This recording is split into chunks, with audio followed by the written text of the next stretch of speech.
Sejam bem-vindos a mais um episódio do Híbrido Podcast. Hoje nós temos uma visita aqui presencial, que confesso que eu e o Marcos já conhecemos essa pessoa já há um tempo, no início, no nascimento do Híbrido, e hoje a gente teve a oportunidade de trazer ele aqui, bater um papo, ver o que rolou aí durante esses 2 anos. Vai ser um prazer a gente poder entender um pouquinho, um cara que vive do esporte, tem muita experiência, tem muita coisa a agregar aí pra vocês, matar a curiosidade de vocês. E eu e o Marcos vamos bombardear ele de perguntas. A gente já trocou um papo super legal aqui antes, onde ele se mostrou super aberto, então não vejo a hora de começar esse episódio.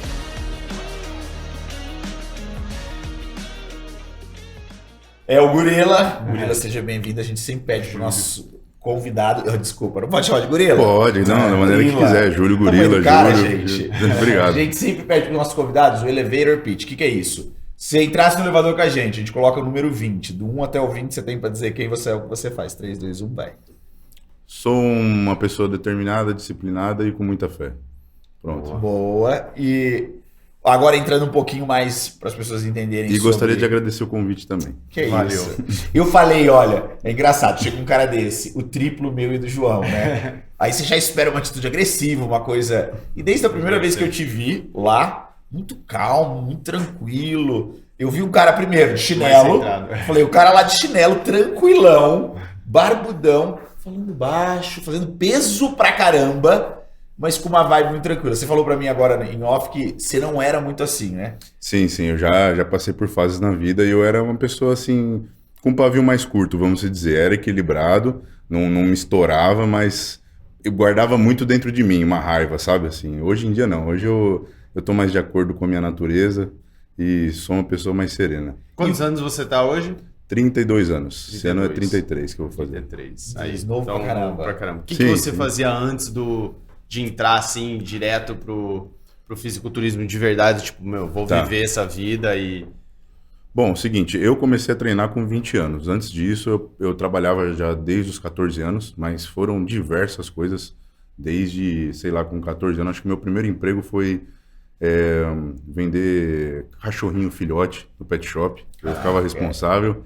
Já trabalhei de servente de pedreiro, ajudante de pintor, já trabalhei na padaria, já trabalhei como inspetor de pintura industrial, Caraca. Já trabalhei na expedição de fábrica de móveis, tudo isso, já trabalhei tudo que era coisa. Eu sempre fui um cara assim que nunca, como eu posso dizer, nunca fui preguiçoso, por esse sentido. Nunca viu barreira de, putz, Sim, não sei fazer isso. Mas nunca me senti também satisfeito, porque acho que a gente é acostumado sempre desde criança a você buscar o dinheiro para assim você ter uma certa felicidade, uma certa segurança.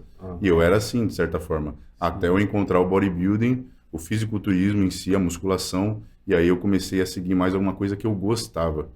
Mas antes dos 20 anos, assim, você tinha algum esporte que você praticava, assim? Sim, Que você... eu comecei com basquete. Eu jogava basquete. A gente viu você jogando no Instagram. Viu?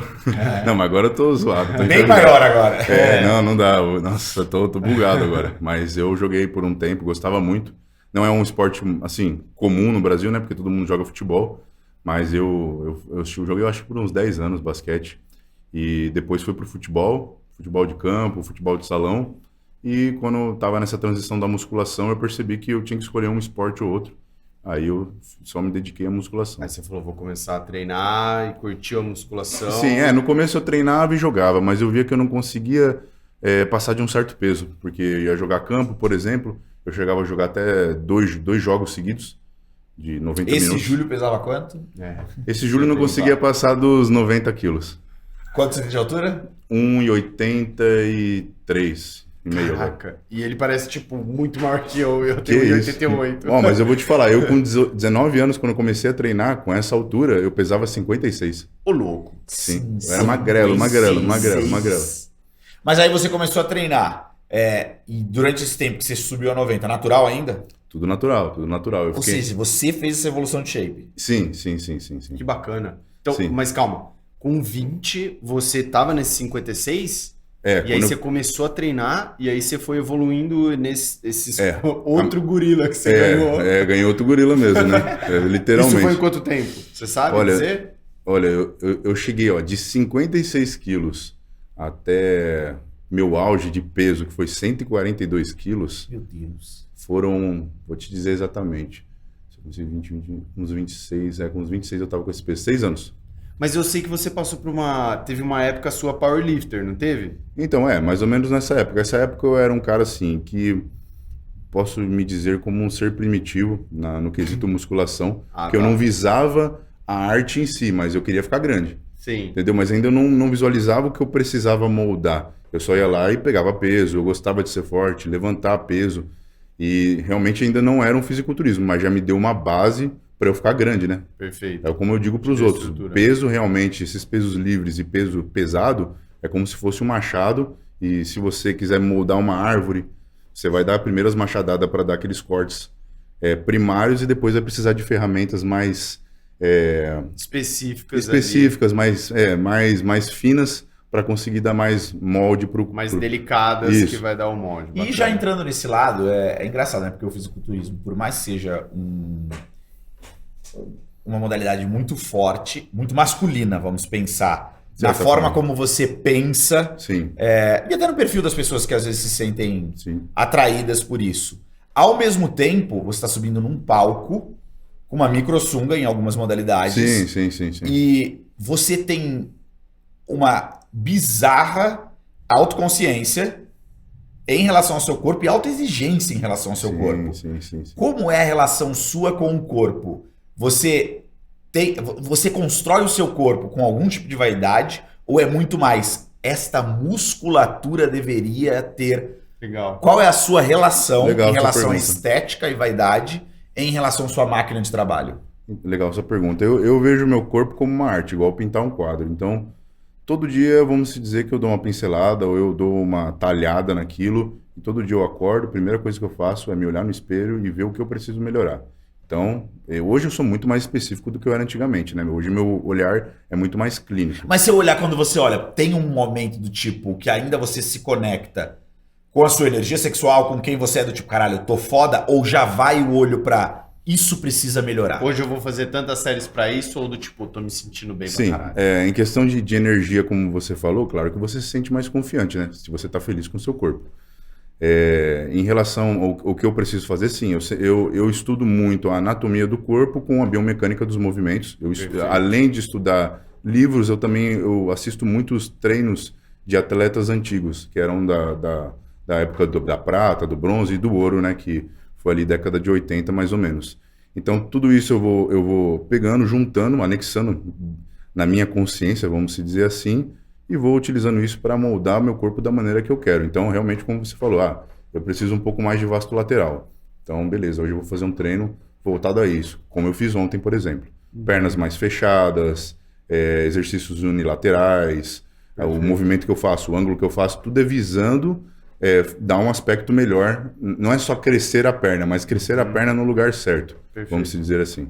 Legal. Então, já que você está entrando agora um pouquinho no seu treino, para as pessoas entenderem. Por quê? O que eu percebi? Ao mexer na sua mídia social, ao ouvir de você, você tem pessoas que te guiam, até em off você falou, são meus mentores, estão junto comigo, mas eu tomo a decisão final, até porque eu sou o fisiculturista. Sim, a responsabilidade é minha. É sua. Sim. E eu vejo muito, quando você pergunta para essas pessoas, uma terceirização de responsabilidade. Sim. Que pessoas às vezes nem conhecem de nutrição e não entendem da ciência do treinamento. E é tipo, não, olha, parece que se o cara sair do lado, a pessoa cai e não sabe o que fazer. Sim, existem atletas que são assim, ainda mais os recentes, né, vamos dizer, novos atletas, eles são mais acostumados a depender de uma orientação. Claro que é bom você ter um mestre, você ter um professor, um cara que te dá uma visão, mas no final das contas você vai ter que caminhar para o caminho que você quiser, você que tem que escolher. É como se eu dissesse assim, você tem uma visão de shape, o que é um shape bom, entendeu? E eu tenho uma. Se eu colocar toda a minha responsabilidade de shape em você, você vai fazer um corpo que você quer, não o que eu quero. Mudou o paradigma, com certeza. Entendeu? O ponto de partida é outro. Então o que acontece? Ao passar do tempo, eu já passei por alguns mestres, eu sou muito agradecido a todos eu aprendi alguma coisa, mas hoje em dia eu estou próximo de pessoas que têm uma ideologia parecida com a minha, entendeu? Então, por exemplo, eu sou um cara que enfatiza muito ter saúde com alta performance. Não quer dizer que não quer dizer que você está em alta performance não vai gastar a sua saúde. Claro que vai, qualquer esporte gastaria. Mas eu tento me preservar ao máximo, pensar na longevidade. Então os caras que estão do meu lado, como o Zambrotta, como o Saizen, eles pensam nisso também, entendeu? Então, claro que dá para ter um trabalho muito melhor. Uma coisa que eu for perguntar para ele, eu sei que ele também tem esse mesmo pensamento, entende? É legal você falar dessa parte do esporte, porque a gente teve até uma discussão sobre isso. Como é a sua visão de fisiculturismo como esporte? Para você, qual é a performance colocada ali? Como você encara o esporte do fisiculturismo e como você chega na definição que ele é sim um esporte e defende ele como esporte? Realmente ele é um esporte porque é competitivo, isso aí não tem nem como contestar. Mas ele também é um esporte, eu acho que até hoje ele não foi para as Olimpíadas, porque ele não é um esporte que realmente tem um padrão. Ele tem ali 5 árbitros, por exemplo, e cada um vai dar a nota que ele achar. Então, assim, eu gosto mais do shape assim. Existe a subjetividade É subjetivo, isso, essa é a palavra que eu estava tentando buscar. É subjetivo. Então não tem um padrão, ó, quem tiver um ombro dessa largura para uma proporção assim de cintura, uma proporção assim de perna, é o cara que vai ganhar, entendeu? Então você tem como buscar um padrão. Mas esse é um esporte artístico, entendeu? Então é a mesma coisa que, sei lá, uma dança, é uma expressão corporal, não deixa de ser você posar, é uma expressão corporal. Então, no final das contas, quem dança melhor é quem vai ganhar, né? Isso é importante vocês entenderem, galera, porque é uma coisa que a gente estava batendo com pessoas que são leigas, né? E às vezes, por falta de informação, por falta de conhecer, por falta de interesse, não consideram isso como esporte apenas por falar que tudo se resume ao envolvimento de drogas, qual é o protocolo de drogas, sim, e aí isso é uma coisa totalmente egocêntrica, mas é o que você está dizendo, é um esporte como uma dança. Você sim, tem que apresentar você tem uma apresentação que você vai treinar ali, sim, sim, independente da droga ou não. Assim como talvez a ginástica, existe a ginástica artística, existe também, claro, os pontos de performance, sim, mas também existe a subjetividade da dança, sim, né? Sim. Da expressão da pessoa. Como que você tentaria abrir a cabeça de uma pessoa que tem essa visão ainda um pouquinho superficial em relação isso daí, esses caras só tomar bomba, colocar sunga. Tomar bomba e colocar sunga, entendeu? Eu entendo um lado dessas pessoas, porque assim, eu sou um atleta que estou falando por mim, mas eu me considero como um artista, e eu vou te dizer, hoje no mundo do fisiculturismo, eu posso representar acho que 10% da galera. A maioria que está no fisiculturismo hoje em dia está buscando uma oportunidade de ganhar dinheiro, porque o esporte cresceu, ou está buscando um status, ou está buscando ter mulher, enfim, alguma coisa relacionada a ego, como você disse. O nosso esporte é muito egocêntrico porque é muito você se vendo, entendeu? Aí tem pessoas que caem nisso e tem pessoas que vão para um lado mais puro da coisa, entendeu? Tá. Mas, como você disse, em relação ao preconceito das pessoas, que esporte que não tem droga, se você for ver? Quantos esportes? Me fala um esporte que não teve um jogador que caiu num doping. Jogador de futebol, corredor, triatleta, nadador, ciclista, tudo isso tem, entendeu? Eu acho que assim, os hormônios, os esteroides, eles vão te dar a possibilidade de multiplicar o seu trabalho. Se você tomar algum tipo de hormônio, uma testosterona, e ficar parado em casa, não vai mudar muita coisa. Você pode até adicionar um pouco de retenção de líquido, pode ser que a musculatura desenvolva bem pouco, mas não vai mudar muito, entende? Total. Então as pessoas, elas aliam muito que assim, o cara tá forte, é porque ele tomou alguma coisa. Pode ser que tomou alguma coisa, mas aquilo é uma parte ínfima, sabe? É tão pequeno em relação a todo o trabalho que foi feito, entende? Você não vê um atleta bom com menos de 10 anos de treino. Total. Realmente, assim, um cara que você fala... Mas assim, às vezes você pega uma mudança, e aí eu acho que o protocolo de drogas, talvez o conhecimento ajude bastante. Eu sigo aquele Milos. O Milos, sim. E qual é o nome daquele Grimes, não sei o que Regan. Foi pra mão... Isso. Regan Grimes. Ele foi pra mão dele... E nitidamente, desenvolveu. O que aconteceu ali foi do tipo, ele era um atleta, sim. Na mão do Milos ele virou um outro atleta. Então, às vezes você entende que o sistema de treinamento aliado a um bom protocolo, eu sei que o Milos é autodefensor da insulina, de protocolo de insulina, onde eu ia falar. E realmente ele consegue colocar uma massa corporal em uma pessoa em um período muito pequeno de tempo, e você vê atletas na mão dele mudando o visual Água muito pro grande e ele tem um estilo de treinamento muito específico que ele acredita. Sim, sim. E ele é um cara que é legal porque ele defende o próprio. Ele fica colocando o corpo dele com o corpo do atleta. Então, você vê que ele vive, aquilo é a vida Ele dele. sim, com certeza. Então, assim, o quanto você acha que um coach pode representar o sucesso de um atleta? Eu acho que ele pode representar muito, muito, muito. Eu creio que até 50%. Porque assim, ele pode te O dar. que é pra caramba no esporte, Porra, né? claro, claro. Porque assim, quando a gente fala de competição, não é a mesma coisa que lifestyle. Competição, a gente já está falando de manipulações de tanto de hormônios como de macronutrientes, como de água, tudo. Você vai mexer em tudo. Então, às vezes, se você, por mais estudado que você for, você vai competir, você ficar só se olhando no espelho, uma hora você vai perder a noção. Se você está muito seco, se você está grande, se você não está. Então, ali o coach, ele serve muito para isso. Mas agora, no lifestyle, ele não vai poder te ajudar muito. É você que vai ter que fazer o dia a dia, entendeu? Total. Mas ali, nos 3 últimos meses, um coach é indispensável. Agora, entrando na sua... Como eu sei que você, de novo, ouviu muita gente e sabe ter uma visão diferente, talvez a Mais sua ampla. linha é uma linha mais sua, e as pessoas até reconhecem isso. Isso. Tipo, o gorila é o gorila e ele tem Sim. uma visão diferente do fisiculturismo, da narrativa geral que a gente vê no fisiculturismo brasileiro, Narrativa que atual. hoje em dia tá muito na mão de Cariani e outras pessoas, e a gente vê que é uma linha que tá todo mundo junto.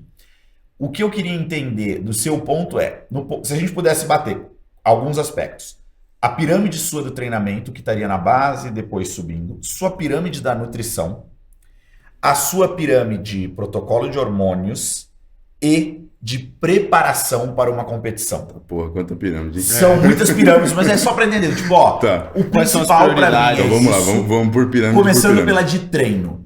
Tá O bom. que é a base do treino e o que vai crescendo, que são os toques finos? O que está na base do seu treino? De um bom planejamento de treinamento. Bom base de treino é ter exercício livre. Essa é a base. Se você não tem exercício livre, você pode fazer máquina, o que for, você não vai conseguir aquele desenvolvimento muscular amplo, entendeu? Porque só o exercício livre vai te trazer.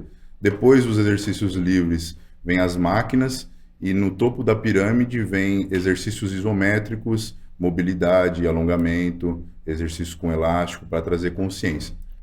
Em relação a... Bacana você dizer isso, porque hoje em dia a gente tem uma visão um pouquinho diferente dessa questão dos exercícios livres, mas até então a gente não pode negar que a nossa base veio disso. A gente ficou 7 anos agachando, fazendo terra, fazendo desenvolvimento, remando. A gente fez muito. A nossa base foi essa. A gente tem uma boa terra, a gente sabe levantar muito bem, a gente sabe agachar bem, a gente sabe desenvolver bem.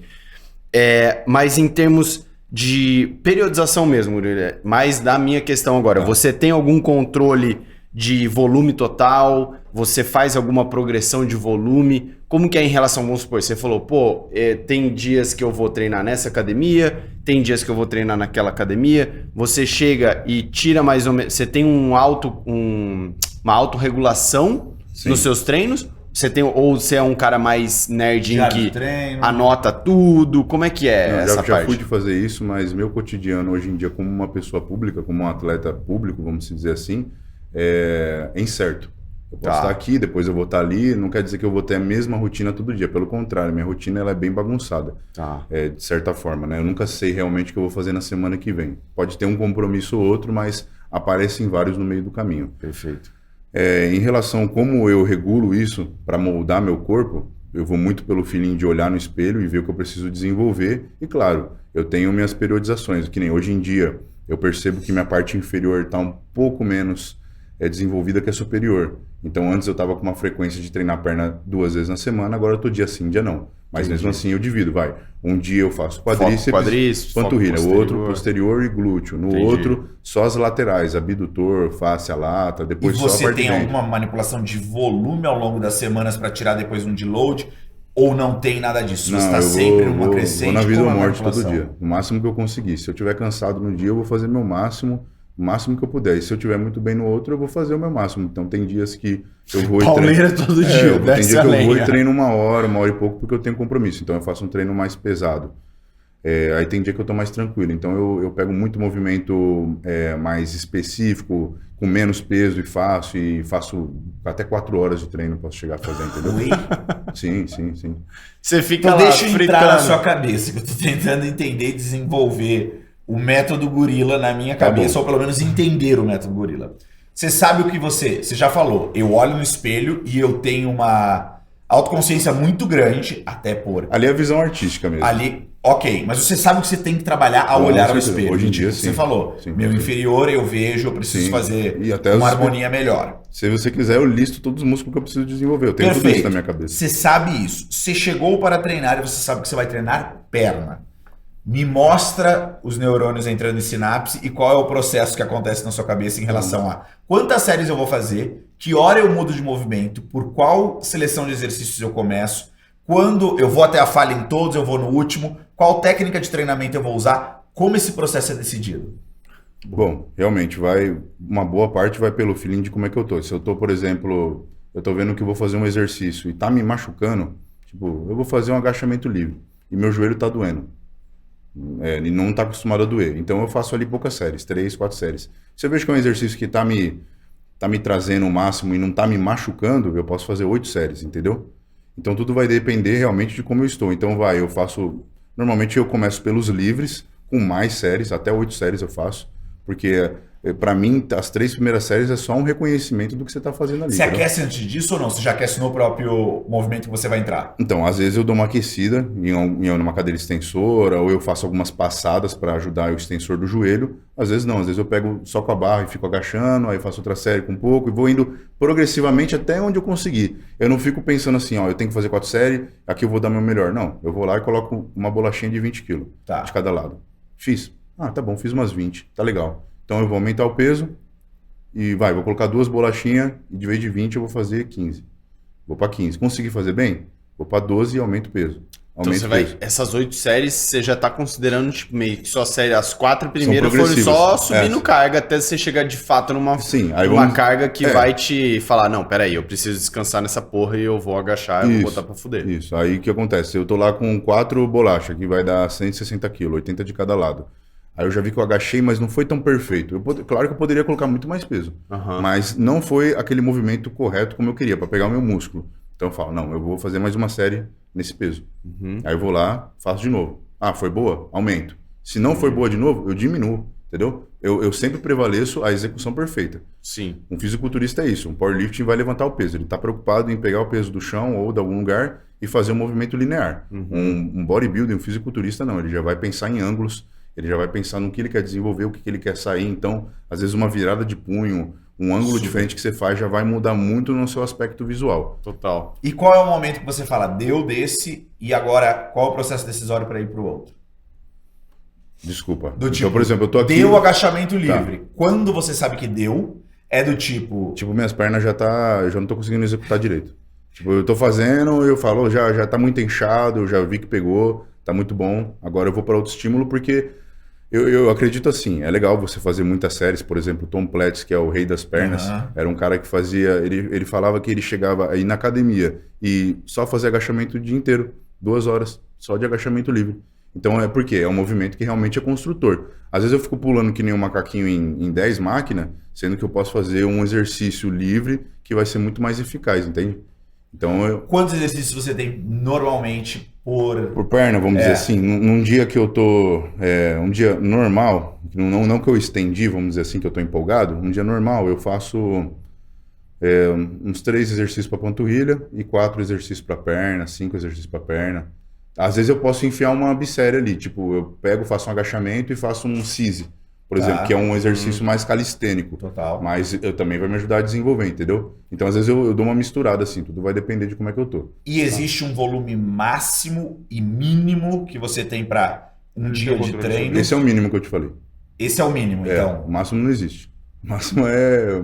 Não existe um volume máximo de séries que você pode fazer dentro de um treino. Não, vai de acordo com minha vontade mesmo. Se eu tô me sentindo bem, se eu tô Você empolgado. tem noção só pra gente ter uma noção de número de séries, o que é um dia, por exemplo, Um dia alto? que você tá, Você tipo, fala, tô bem hoje pra foi alto em volume. Tá bom, o número de série Total. contando todos os exercícios que eu fiz. Não, contando as séries realmente que o peso... Sem e o ser peso construir. desafiador válidas dos 5 exercícios. No mínimo 4 séries aí Por exercício. por exercício. Vezes 5, 5 20. vezes 4, 20. Então a gente tá falando de 20 séries Em válidas. um treino. Se ele Em treinar... séries, se você contar a panturrilha, né? A gente só tá falando da perna aí, no Sim, caso. sim. Perfeito. Se você treinar 3 vezes a semana, você chega num volume máximo de 60. Não, mas calma. Aí, se você treinar 3 vezes na semana, você chega a bater esses volumes também de 20, por aí, válidas. Vamos considerar só as séries válidas. Sim. Pode ser que alguns treinos não batam o mesmo peso 20. que outros. Aham. Não, mas as séries normalmente eu faço Vão sim. bater. Eu E faço. você recupera em tempo para estar pronto para a próxima sessão. Parece que eu sempre tô atropelado, mas até no outro dia, vamos dizer, até no outro treino, ainda às vezes eu tô sentindo a dor do treino antigo, né? Mas eu me recupero muito rápido. Eu até sou conhecido como atleta por causa disso, de ter uma estamina muito alta. Eu faço um exercício, eu posso fazer já novamente em 15, 20 segundos mais ou menos eu consigo fazer, dependendo. Se for muito peso, não, aí eu tenho que descansar mais. Mas se for um peso mediano, assim, pra mim, que tipo, é pesado, mas não é tão pesado, eu me recupero bem rápido. Consigo... Caraca. Normalmente eu sozinho, sabe o que É eu um faço? gorila mesmo. Um dos meus treinos que eu mais gosto de fazer é um treino que é inspirado... A primeira vez que eu li sobre ele foi em algum artigo do Arnold falando, não me lembro se foi a enciclopédia do Arnold ou foi alguma coisa que eu li, um artigo, mas ele falava que ele normalmente chegava a fazer até quatro exercícios um atrás do outro, o que a gente chama de bissérie, trissérie e assim vai. Falou que foi treinar com o Sérgio Oliva, que era o campeão atual do Mr. Olímpia, e ele chegava a fazer até 5 séries seguidas. Então, normalmente, eu faço isso. Eu tô aqui fazendo, como eu te disse, agachamento. Faço agachamento, um livre pesadão, vou para uma máquina, vou para um calistênico, vou para uma passada e faço tudo junto e não E o descanso. descanso é Não só descanso. entre eles. Entre eles. E eu vou indo assim, ó, e vou vai. fazendo. Isso é quando eu tenho um dia assim que eu tô, vamos dizer, na academia vazia, que dá pra fazer te essas possibilita coisas. isso. Isso. Se eu tô numa academia cheia, uma academia que tem muita gente que me conhece, eu já não consigo fazer isso, porque a galera vem, fala com você, Aham. então você já tem que fazer um outro tipo de treino. É isso que eu Sim. falo. Eu não consigo me manter fixado numa coisa, porque meu dia a dia é bem diferente um do outro. Então eu falo, não, eu vou fazer isso. Só que eu não vou conseguir fazer isso numa academia com um Normal, monte de pessoas. vão chegar ali. Porque é normal, cara. Sim. Tem que saber se adaptar, né? Óbvio. Ser resiliente, no caso. Então você já mostrou Parte pra do gente um pouco da tua ideia de volume, da tua ideia Sim. de todo dia até a falha, correto? Com é certeza. isso que você falou. Até o fim da E aí vida. quando você fala até a falha, falha mecânica mesmo? Você vai subir, não consegue mais? O que é falha pra você? Tá, é legal você falar isso. Pode ser que exista realmente uma falha mecânica, como você disse, que o cara tá fazendo, completa, aí quando ele já não começa a fazer completa, já é uma falha parcial que a gente Sim. fala. Então aí eu já fico esperto, mas tem a falha total de você não conseguir nem tirar mais. Às vezes eu chego na parcial, às vezes eu chego na total. Tudo vai depender de acordo com como é que eu tô me sentindo e também dependendo do músculo. Tem músculos que eu consigo explorar mais a falha e tem outros que eu já não consigo tanto, entendeu? Mas normalmente a minha intenção é fazer o exercício até não conseguir fazer mais ele perfeito. Aí às vezes eu faço umas a mais, até eu posso roubar um pouco para tentar fazer umas a mais e ir ali, entendeu? Parou Então ali. uma falha parcial e uma falha total. Em relação ao split atual, sua divisão de treinos, como ela se encontra nesse atual momento? Bom, tá um dia superior, um dia inferior. Aí também vai de acordo de como é que eu tô. Mas hoje em dia eu tô dando mais ênfase no meu posterior de coxa, na minha panturrilha, nos meus adutores e no abdutor. Quadríceps eu tô deixando um pouco de lado, que já é bem desenvolvido. Então eu treino ele uma vez na semana, enquanto o posterior eu vou treinar de 2 até 3 vezes, dependendo. Isso 6 vezes a semana ou não? Todo dia, 7. 7. Eu tô com medo de perguntar então. A gente tá falando em perna. Mas é que ele 4 dá vezes foco, na né? semana. Ele dá Depende, foco pode chegar que diferentes. cai assim, tô dando um foco. Pode E a chegar gente que tá cai. falando em 20 de volume, pelo menos. Sim. Nas 4 vezes por semana. Sim, mas é minha vida, né? Uma pessoa normal, realmente, ela vai achar isso um absurdo. Até pessoas que são amadores, mas eu sempre fui um cara que treinei muito. Eu morei numa academia por 6 anos, entende? Quando eu tinha 20 anos de idade, eu decidi Aí você vê como é que é as coisas, é interessante como vão acontecendo. Eu treinava numa academia, com 19 anos, quando eu comecei. Passou uns 6 meses que eu estava lá, aconteceu 2 coisas. Minha mãe eu morava com minha mãe num apartamento, ela decidiu se mudar para Praia Grande e eu acabei ficando lá. Então realmente eu não tinha uma casa para morar. E ao mesmo tempo a pessoa foi vender a academia. O que era o dono, ele acabou falecendo e a mulher dele estava vendendo academia. E o dinheiro que eles estavam pedindo, que na época era 65 mil reais, era exatamente o dinheiro que eu tinha na minha conta bancária que eu tinha juntado ali desde os 14 anos de idade. Você Então, comprou. eu me vi numa posição assim, eu posso ir para esse caminho, então eu vou comprar academia, eu vou tirar um sustento dela, claro, obviamente, Aham. vou trabalhar ali e vou viver ali e vou treinar ali, vou ter um lugar para eu treinar. Ou eu posso seguir minha vida Que como uma pessoa doideira. normal, viver como um CLT, e eu tenho esse dinheiro guardado, compro um carro, sei lá, eu faço alguma coisa, Sim. dou entrada numa casa, enfim, eu O que pensei... já era bem atípico você conseguir dos 14 ter já essa cabeça de juntar eu sempre fui. 65 mil reais, né, com 19 anos, né? Nenhum adolescente, Não, nunca fui de... 1% dos adolescentes Mas fariam isso. eu sempre fui uma pessoa de estilo de vida muito simples, nunca liguei pra marca, essas coisas. Aham. Pode ser que em um momento da minha adolescência eu cheguei a ligar, Todo assim, um mundo, pouco. né? Você teve até fases difíceis, não teve? Com certeza. Quando eu voltei pro Brasil, depois que eu fui para os Estados Unidos, quando eu voltei, aconteceu isso. Mas a minha primeira fase mais difícil foi essa, em relação à academia, porque eu tomei a decisão, eu não tenho do que reclamar. Tá. Tomei a decisão de morar lá, comprei academia, fiquei lá, mas lá não tinha fogão, não tinha Você geladeira. morava dentro da academia que você Isso, comprou. não tinha fogão, não tinha geladeira. Era uma academia, não tinha nenhum, sei lá, não tinha... Você dormia onde, então? Eu dormia no chão, normal, embaixo de uma escada. Era tipo academia, aí vinha um mezanino. Aí a escada do mezanino era de madeira, embaixo ficou aquele espaço da escada. Aham. Aí tinha uma divisória, assim, igual de escola, aquelas normal, e ali eu dormia ali. E por quanto tempo isso? 6 anos, 6 anos. 6 possível. anos. Mas e aí, onde é que você comia? Onde é que você... Então, no começo, o que eu fiz? Nos 3 primeiros anos, tinha um bar do lado lá. Era um bar bem de boteco, tiozinho mesmo. E eu cheguei lá, falei com o cara, minha situação, e ele falou, não, seguinte, na época, 10 reais, 9 reais, eu te dou aqui, você traz uma marmita e eu te encho. Eu trazia um pote assim, ali enchia de arroz, feijão e colocava uma misturinha assim, né?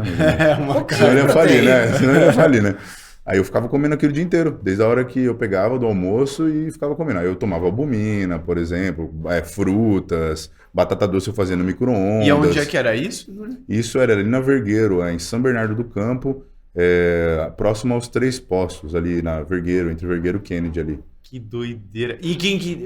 beleza, você E comprou foi a aí que eu me academia, desenvolvi, foi dali que eu fui dos 56 aos 140 e poucos. Você fez seu projeto do seu corpo. Foi ali. Você ganhou um novo gorila. É. Você adicionou um gorila novo. Mas e como que você tocava a academia em si? Porque você era um menino de 19 anos, já tinha Gerente de nitidamente... marketing, Você já tinha instrutor, nitidamente tudo. uma visão de empreendedorismo ali, falava, "Velho, vou comprar essa porra, vou fazer acontecer", mas quem que te ajudou ali no começo? Então, eu tinha um funcionário que era um professor, Clayton, também tive outros, mas ele foi o cara mais importante. Ele foi realmente o primeiro dos primeiros donos que comprou a academia, mas ele vendeu e ele morava no bairro, aí eu chamei ele para vir trabalhar comigo, então foi um cara que me ajudou bastante. Em relação ao investimento na academia, para mim sempre foi difícil, porque o que acontecia? Todo o dinheiro que eu tinha, eu comprei ela. E o dinheiro que eu ganhava da academia, muito eu usava para mim, tipo, para comer. Eu nunca... viver. Sim. Meu, eu andava com as roupas qualquer, tá ligado? Sempre fui Aham. assim. Mas só o dinheiro de eu comer já era uma coisa difícil. Mas eu conseguia juntar dinheiro. Investi um pouco na academia, claro. Investi um valor bom na academia, comprei esteira, enfim, fiz uma reforma, mas ela não virava muito bem financeiramente. E quando eu decidi virar atleta, que foi em 2016, aí que o dinheiro começou a ficar mais apertado, porque era viagem, era inscrição, e eu não tinha patrocínio. Então, muitas coisas assim, eu tinha um tio que trabalhava na Adidas, então às vezes ele pegava umas roupas e dava pra mim, tipo, ó, toma isso aqui, toma esse tênis. Aham. Eu pegava essas coisas, colocava numa rifa pra eu pegar o dinheiro pra poder ir competir, por exemplo. Entendi. Sempre me virava de algum jeito. Alguns amigos tinham uma condição, me ajudavam também em relação a competições e eu sempre fui me virando. Só fui ter um patrocínio realmente, acho que 2 anos atrás. 2 anos atrás. 2 agora. anos pra trás. Que Isso foi... é um ponto legal de entender, porque É. a gente vê atletas agora brasileiros despontando absurdamente, mas parece ser uma patota muito bem definida. E é claro, sim. Qual é a sua visão sobre isso? Eu sinto, não sei porquê, e assim, tô removido, não saberia das fofocas, não saberia, João sabe até um pouquinho mais que eu. Qual é a sua visão sobre isso? E por que você não vê você tão forte dessa maneira, sendo que o shape tá aí, o conhecimento tá aí, o que te difere que não faz estourar dentro dessa bolha? Bom, assim, hoje em dia eu já sou um pouco estourado, vamos dizer assim. Eu já recebo, eu tenho uma condição financeira que eu nunca imaginei que eu teria com o esporte, entende? Mas eu tive que batalhar muito para isso. É uma coisa que a gente está falando de 12 anos. Eu fiquei 10 anos investindo do meu bolso para agora eu começar a ter um retorno, entende? E eu tenho dois lados. Eu tenho um lado como atleta, que as pessoas me admiram, e tem meu lado como comunicador. Então, são duas coisas são duas vias que eu posso ganhar dinheiro, explorar. Isso, correto. Legal. Qual foi o resto da sua pergunta? Se você vê, o que você vê de diferente em relação ao seu trabalho e o trabalho desse grupo? Tá, então, não vejo nenhuma diferença. Para falar a verdade, não me vejo nem melhor nem pior, mas acredito que todo mundo tem seu potencial. Sobre o que você falou de salários de atletas, realmente existem às vezes umas discrepâncias absurdas. Que você vê uns atletas que são bons, mas você vê, assim, o atleta é bom, ganha muito. Aí você vê atletas muito bons que não ganham nada. Aí você fica assim, mas todo mundo, deveria ser para todo mundo, você entende? Tem dinheiro para todo mundo. Só que, como é que eu posso te dizer? Existem algumas empresas, existem alguns gerenciadores de empresas, que eu acho que vocês já trabalharam em firma. Tem caras que, assim, se o cara vê que você tem potencial, às vezes ele te segura, entendeu? E ele prefere dar mais ajuda para um cara que ele pode controlar, entendeu? Do que um cara que é um ser livre, entendeu? Que tem uma consciência própria. Então, eu acho que acontece isso muito no meio. Tipo assim, você não vai fazer o que eu quero? Então, você vai ficar aí ralando, filho. Rala. Entendi. Não é o que você quer? Por Agora, você você vai me escutar? Você vai ser meu soldado? Ah, então beleza. Então, vem aqui, eu vou te ajudar, vou te dar as coisas. Mas até aí, até onde isso é se vender, entendeu?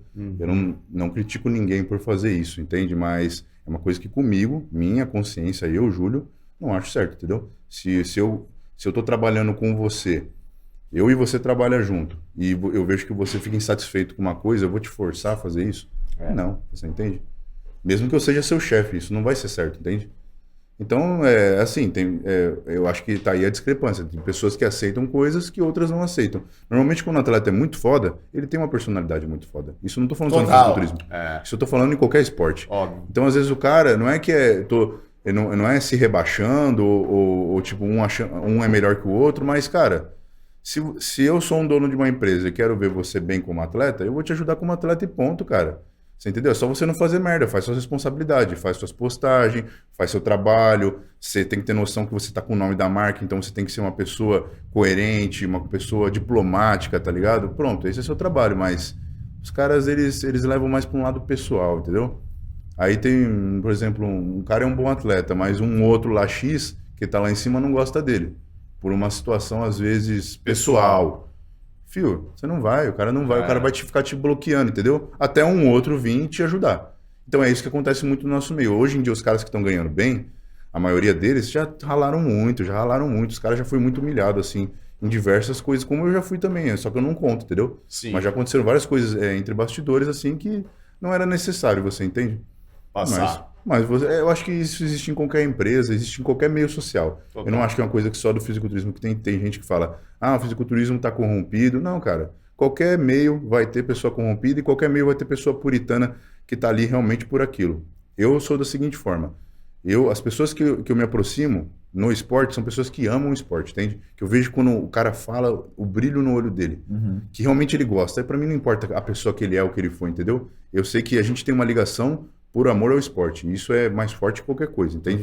Então, normalmente, eu vou me juntando a essas pessoas e pessoas que eu vejo que estão por outros assuntos, por dinheiro, por fama, por hype, essas coisas. Cara... Então você se afastou de muito atleta, provavelmente. Não me afastei, eu tô no mesmo lugar. Os outros que se afastam, entende? Eu tô no mesmo lugar, se me encontrar... Eu nunca desmereci ninguém. Sempre todo mundo conversa comigo. Se apenas... Eles se afastam, então, por si intuitivamente. Pessoas assim que têm um ego muito grande, normalmente elas gostam de ser bajuladas. Então, elas gostam que os caras fiquem em cima dela. E você não vai entendeu? fazer isso. É que nem aquele tubarão e os peixinhos chupando ele, sabe? É a mesma coisa. É engraçado, você falando isso agora, eu lembro de quando a gente entrou lá no CT. E, tinha um bando dos mais estourados que estão no momento. E você estava na sua treinando. Sempre, não, sou sempre. Você não mudou nada do que você estava fazendo, ele era nítido. E até hoje é assim. Você foi super educado, cumprimentou a gente, deu a mão, olhou no olho. Eu nem sabia quem eram vocês, entende? Total, mas assim, pode ser uma pessoa que, como eu falo, um cara que é bilionário, um cara que mora na rua, eu trato da mesma maneira, porque os dois são filhos de Deus, entende? Eu não acho que eu tenho que tratar um cara só porque...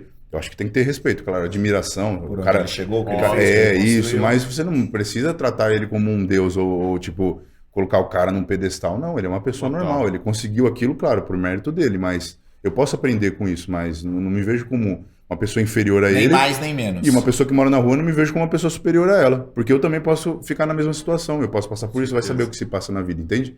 Então, eu vejo todo mundo da mesma maneira. Eu sou educado, só que eu não sou um cara tão sociável, entendeu? Então, as pessoas confundem isso como eu fosse uma pessoa que não quero me juntar, entendeu? Eu sempre fui assim, desde criança. Tá todo mundo ali no grupinho, eu tô sozinho sua personalidade. fazendo minhas coisinhas, entendeu? Sempre fui mais introvertido. Sempre. E muita pessoa não entende isso. Às vezes acha que eu sou um cara que sou meio afastado. Então, quando tem esses grupinhos, normalmente, tipo assim, eu me dou bem com todo mundo, só que eu não tô com ninguém ao mesmo tempo, entendeu? Eu sou, tipo, de certa forma, solitário. Porque eu sempre tô no meu esporte. Se eu tô numa academia, você não vai ver eu conversando. Normalmente, eu sempre vou estar treinando. Né? Pra mim, é um ambiente de trabalho. Mas é aí que você vê, por exemplo, é traço de personalidade. E eu gosto de, às vezes, estudar e ler sobre isso. Tem um cara até, Jordan Peterson, que fala muito sobre traço de personalidade. E ele fala que a pessoa introvertida, ela funciona muito bem, como a gente está vendo, num ambiente no qual não seja muitas pessoas. Já um ambiente socialmente poluído gera ansiedade nessa pessoa. Sim, essa claro. pessoa ela não se sente bem. Eu não vou em festa, não vou em nada. Não quer estar nesse meio. Legal a gente estar fazendo esse bate-bola entre uma pirâmide e sua vida pessoal. Vamos continuar desse jeito, voltar para a segunda pirâmide, então, que seria a da nutrição. Ok. Na pirâmide da nutrição, qual é a sua... Eu sei que já testou muita coisa, eu acho isso super legal em cima de você. E você Quero já chegou saber a comer 1 quilo de arroz no dia? Eu sei que você tá de já boa. deixou de comer De boa. muito no jejum intermitente. Qual é a sua abordagem atual? E se você sabe quais são seus macros, calorias, divisão, como você está hoje em dia em relação à sua nutrição? Todo mundo que faz dieta séria sabe que quanto mais você vai chegando no final da dieta, mais difícil fica de você perder gordura. Então eu gosto de dar um exemplo. Pensa numa toalha cheia de água. Quando você começa a torcer essa toalha, com muito pouca força, sai já muita água. No final, você tem que aplicar muita força e quase não sai água. Esse é o momento ideal para você utilizar uma ferramenta como essa que eu tô aqui na mão, o Pre-Workout, o pré-treino, da Dux. O que tem de legal dentro de um produto como esse, aliado numa fase final, por exemplo, de um déficit calórico? Você, ao final, tá com pouco carboidrato dentro do seu corpo. Isso faz com que você se sinta flatzinho, retinho. Você não vê sua musculatura. Outra coisa que não acontece durante o treino mais é o pump. O que é o pump? É aquele inchaço muscular, aquela vascularização que acontece quando você está treinando. E os componentes que existem dentro de um pré-treino, principalmente esse que é muito bem equilibrado da Dux, eles não só irão te dar energia, advinda da cafeína, como também o transporte e a vascularização dos nutrientes, que é super necessário para você atingir esse pump, mesmo com não tanto alimento dentro do seu corpo. Existe um fator psicológico também muito grande de você tomar algo saboroso e que você sabe que vai te ajudar, vai te dar aquele mental, aquele foco para você treinar pesado e fazer acontecer o que você precisa. Então, se você quiser, fica aí a minha dica da Dux de pré-treino para você. Você quer que eu fale minha opinião, atleta Júlio Gorila, porque eu também tenho um protocolo que aí o Size me ajuda, entendeu? Então ele também tem algumas ideologias, mas não foge muito da minha ideologia, tá bom? Basicamente, como é que eu distribuo macros? Eu coloco ali cerca de... Tudo também depende do treino, como foi meu dia. Se eu vejo que foi um dia mais desgastante, um dia de treino mais pesado, normalmente eu coloco mais carboidrato. Mas normalmente minha proteína e minha gordura são altas, coisa que muita gente não costuma jogar gordura alta. Total, os caras têm meio que medo. Então, normalmente, o que eu faço? Júlio, eu gosto de fazer 3 refeições. O Sizing fala que é melhor eu fazer 4. Então, eu faço esse esforço para fazer 4 refeições, mas eu mesmo seriam 3. Okay. 3 refeições. A primeira, no meu estilo, seria uma refeição de carboidratos complexos, então seriam vegetais, cogumelos e algum tipo de proteína limpa. No caso, clara de ovos com uma gema, ou frango, ou uma tilápia. Então essa daí é a minha primeira refeição. E a gordura não tem nessa? Gordura tem um azeite. O azeite eu jogo muito. Eu chego, uma garrafa de azeite para mim dura uns 4 dias, 3. Mas essa primeira refeição, ela é mensurada, ela é pesada ou não? Sim, é pesada, mas tudo depende do meu dia. Ali se for contar em vegetais, eu acho que vai dar umas 600 gramas, 700 gramas. Vegetal. Mas não pesa nada, entende? Baixa densidade tipo um calórica. Mas negócio quando que você você fala vegetal, você tá falando tipo de tomate, pepino, cenoura, ou você tá falando de tipo batata, mandioca? Sim, então, depende. Depende. Se eu tô numa época de corte, aí eu jogo menos as raízes. Eu não gosto de jogar na primeira refeição arroz. Eu acho que, como é um cereal, ele acaba puxando muita água. Então eu preciso estar bem hidratado. Então por isso que normalmente eu jogo os vegetais, que eles já têm água própria e frutas. Mas basicamente, se eu tô num dia tipo de off, eu vou comer minhas 600 gramas de vegetais ali, que normalmente dão cenouras. Normalmente eu tiro mais de cenouras. Às vezes eu jogo mandioquinha. Às vezes eu jogo... Pepino não considero nem como um vegetal em si, pra mim é só água aquilo lá. Nem caloria A gente tem. também não. Tomate, pepino Isso basicamente nada, mas vamos considerar ali que dá umas... O que você considera, Entre né? carboidratos complexos chega... junto com as frutas chega a dar 900 gramas. Tá bom? Mas a gente sabe que vegetais têm poucas calorias e carboidratos. De proteína, normalmente, se é frango, que é o que eu mais gosto, ou tilápia, eu não gosto de comer muito ovo, não. Mas se é ovo, 8 claras, uma gema, normalmente. Se for frango, dá umas 300 gramas. Tilápia por aí também, 300 e pouco. Caraca.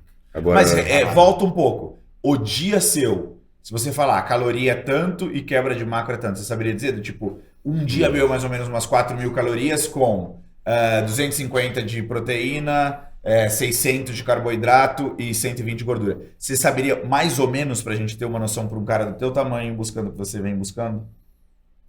olha, eu vou te dar uma média, então. Chega a dar, num off, vamos dizer assim, Tá, um dia que eu pode como ser. mais, vai dar 2,4 kg de arroz no total. Agora a contagem eu não sei. 2,4 kg de arroz. Agora, tá assim, né? Agora. 2,4 kg de arroz, tá dando cerca de entre 1 kg a 1,5 kg de frango. Se eu comer só frango no dia, é 1,5 kg. 1,5 kg se for só frango. Aí 2,4 de arroz. Ok. 2,4 de arroz. E aí dentro disso ainda tem vegetais e frutas que vai dependendo do meu dia. Fruta, porque vegetal eu não vou contar. As frutas, então, se eu tô num dia que eu vejo que eu já tô meio cheio, assim, meu shape tá muito cheio, retido, eu vejo, aí eu dou uma segurada. Aí eu como... Normalmente minhas frutas principais é banana, normalmente Ok. que eu como. E melancia é outra fruta que eu como, mas quase não tem Não caloria tem. tambem. Mas a banana chega a quanto então? Vamos colocar banana na fruta Coloca só para umas ter uma 5, média. umas 5 por aí, 5 Umas média. Quando você 500 falou de gramas banana, frango, então. quando você falou de 1,5 frango, 1,5 kg. kg. Dá 1,5 kg. 1,5 kg, Se eu comer só 2,4 frango. e 500 de banana. Mas eu prefiro comer 1 kg de frango e meio quilo de tilápia, normalmente. Que eu Então, me por sinto exemplo, mais esse leve. é um dia que poderia acontecer. 2,4 de arroz, 1,5 kg de frango e 500 gramas de banana, 5 bananas. E as um gorduras? dia A que gordura é você não normal. mede muito porque você soca azeite na parada. Azeite vai dar mais ou menos na segunda refeição, umas 8 colheres, 16 colheres. Daria umas 20 colheres de azeite, mais ou Então, menos. 20 que colheres dá de um- azeite no dia. Uma colher de azeite é o quê? 10 ml? Põe aí, azeite deve ter colher de sopa, tablespoon. Acho que é 10 ml, mais ou E aí menos. você consegue 10 colocar ml. 20 e a gente tem uma noção pelo Assim, menos, porque né? o que acontece? Na época de off, não é tão contabilizado. Na hora que começa a fazer um cutting, aí tem que ser muito metódico. Mas aí no off, quando você fala não é tão contabilizado, você quer subir seu peso, obviamente, porque Sim. você precisa de peso para Isso. ver mudança no seu corpo, mas você quer que o máximo de peso seja em massa magra. Você E sabe que a limpo. gordura vai vir. Isso. Agora, qual é o controle que você faz? Esse controle é na média de pesagem semanal? Como você sabe do tipo, eu preciso subir ainda mais caloria, ou eu tenho que segurar a mão porque eu subi demais dessa semana para outra? Ou não é semanal? Como é o ajuste? Todo dia eu me peso, eu dou uma olhada a hora que eu acordo e eu me olho no espelho. Esse é meu check-up normal. A cada 15, 20 dias, normalmente mando foto para um coach ou para um mentor. No caso, Zambrota ou site. Você manda seu peso mais sua foto. Isso, normalmente para ver como é que tá, também porque eu quero a opinião deles, quero saber. Mas eu tô falando por mim, eu acordo, eu me olho e me peso. Aí eu me vejo, beleza. Hoje dá para comer mais. Então aí eu vou, porque Você tem esse autoajuste, então. tenho, porque o que acontece? Minha intenção é ganhar peso. Então se eu vejo que eu tô comendo uma quantidade ali e não tá subindo meu peso, eu preciso aumentar mais os macros. Mas aí eu vou ter que aumentar eles gradativamente, equilibradamente. Eu não vou só, eu preciso comer mais caloria, eu vou comer só banana. Não, porque aí não vai aumentar muito minha insulina, eu vou acumular gordura. Então eu prefiro ir sempre distribuindo elas. E existe uma média semanal que você... Por exemplo, você tá no off agora. Agora eu tô no off. Você começou ele quando? Então, foi o seguinte, eu já estava no off, aí eu estava pensando que ia haver uma competição aqui no Brasil, mas ela foi adiada, agora só tem em setembro. Então aí eu comecei e já voltei a um off. Então, Tô vamos falar comendo que a mais gente livremente, tá né? em março, você tem até setembro. Qual é o seu peso atual? Agora 109 a 110. Onde você quer chegar? 112, 13. Então você não quer ganhar muito, vamos ser sinceros. Não, porque minha categoria é 104 quilos. Mas 112 você quer chegar do tipo, é o seu peso de palco que você quer? O quê? Não, O máximo do book. Não. É? Não? O máximo do seu período de ganho. Você quer que seja quanto? 112 por aí, 113. 112. Mas numa qualidade boa. Eu tô levando um BF bem baixo, entendeu? Eu não tô só subindo o peso. Essa é a Entendi. questão. Eu tô só construindo o músculo. Então, se eu pegar eu do ano passado para agora, antes eu batia 106, 107, agora já tô batendo 109, 110. Mas se for ver, minha qualidade tá melhor do que ainda antigamente. Então você vai fazer o que a gente chama de main gaining, que é do tipo, você vai mantendo, mas ganhando pouco a pouco, é isso? Isso que também acaba... algumas pessoas falam que não é certo, que o cara tem que fazer um off Tem sujo, toda uma... subir, ficar barrigudo, estragar a saúde, mas não, eu acho que algo tem que ser consolidado. Que os É caras... aí que você começa a diferir, então, de muita gente. Porque eu acho que assim, você tem que ter paciência para as coisas. Não queira construir algo que é sólido, algo que é grande do dia para noite. A maioria dos caras hoje em dia tem muita pressa. Então os caras eles querem optar por qualquer tipo de coisa desesperadamente para o cara ficar grande. Mas ele só pensa no grande. Ele não está pensando na saúde, Qualidade. ele não está pensando na qualidade, ele não está pensando na estética. Coisa que se você for ver anos 80, os caras visavam muito mais, entendeu? Meu, você pega qualquer foto dos anos 80, você não vai ver um cara gordo. Você não vai ver em off nenhum cara gordo. E é nessa época que tinha o shape mais estético. 90 foi a época realmente que foi a estourada, que teve Ronnie Coleman, Kevin Levrone, Esses caras Flex ficavam Wheeler. gordão. Mas ele, alguns até. Mas Jay Cutler? Jay ficava. Mas eles levavam os ensinamentos da old school. E depois que passou eles, parece que se perdeu. Parece que como eles vieram grande, todo mundo pensou, não, tem que ser grande, grande, grande, grande, grande, e foi esquecendo as demais qualidades do que um atleta tem que ter, entendeu? Então eu sempre viso assim, eu quero subir o máximo limpo que eu puder, entendeu? E em quanto tempo você começa a cortar, Júlio? Vamos supor, beleza, bateu 112, aí você mantém esse peso por algum tempo para você realmente, de fato, absorver essa nova carcaça. Claro, essa é a intenção, é consolidar. É o que eu falo de crescer por camadas. Você vai crescendo e secando, mas não crescendo a um ponto de você ficar gordo, entendeu? Então, vai ficando uma coisa muito mais sólida. Uma diferença minha para a maioria dos atletas. Pelo que as pessoas falam, é minha solidez, é minha densidade, entendeu? Uma coisa que os caras falam, não, você é muito mais... dá pra ver muito mais musculatura em você. Por quê? Eu não deixo minha pele esticar muito. Se eu for pensar, eu vou ficar gordo, vamos dar um exemplo. Vou fazer um off, vou ficar gordo. Eu já fiz isso. Eu já fui para 142 quilos. Até a pele realmente voltar, encostar no seu músculo para dar aquele aspecto que é uma pele fina, Colado. isso demora. E a sua barriga mais ainda, entendeu? Porque o que mais cresce normalmente é a região da cintura. Então vai ficar toda aquela sobra de pele e tudo bem, com o tempo ela vai se encostando cada vez mais. Mas eu não vejo o sentido de um cara subir tanto peso, sendo que ele não tá construindo músculo. Um cara que ganhou 10 quilos no mês, não é músculo. Qual o máximo que você pode competir na tua categoria? Bom, é o seguinte, quando eu fui campeão, quando eu me tornei profissional em Las Vegas, no Mr. Olímpia, eu estava medindo 1,81 e meio e poderia pesar 101 quilos. Tanto que todas as competições que eu fiz como profissional, eu estava pesando 100 quilos, 99.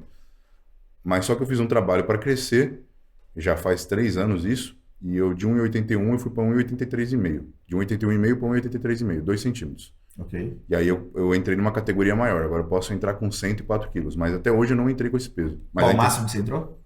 99, 100. Você não faz esse tratamento, ele ganhou 2 centímetros, Bom, caralho. você passou esse protocolo. Mas você não entrou porque não quis ou porque não conseguiu ainda? Não, é porque realmente porque assim, eu tava nessa teoria, eu vi que eu tinha crescido. Eu até comprei um medidor oficial igual dos caras lá da federação e ficava me medindo todo dia com minhas teorias e eu vi que realmente estava dando certo e comecei a bater mais nisso. Mas quando eu fui para Portugal, eu fiquei com medo, porque minha última competição foi em Portugal. Foi quando? Faz uns 6 meses por faz aí. pouco tempo. 6 meses. Ok. Eu pensei assim, pô, quando eu desidratar pode ser que eu perca um pouco de altura. Aí vai que eu chego lá com 103, 104 e minha categoria de 101 eu não vou poder competir. Aí eu falei, vou fazer o seguinte, eu vou normal, vou tentar com 100 quilos e lá eu vou ver com que altura eu vou ficar. E lá eu bati essa altura de 1,83,5, realmente consolidada, mesmo desidratado. Aí eu falei, bom, na próxima eu já vou subir com mais peso. Então você gostaria, você foi um teste, você gostaria da próxima você tá Sim, Com o quê? trabalhando para isso, 104, entrar com 104 da tampa mesmo da categoria. Tá. Trabalha de trás para frente em mim, então. Vamos dizer que setembro aconteça realmente a competição que você quer. Sim. Quando você começa a cortar e qual é a taxa semanal que você espera perder?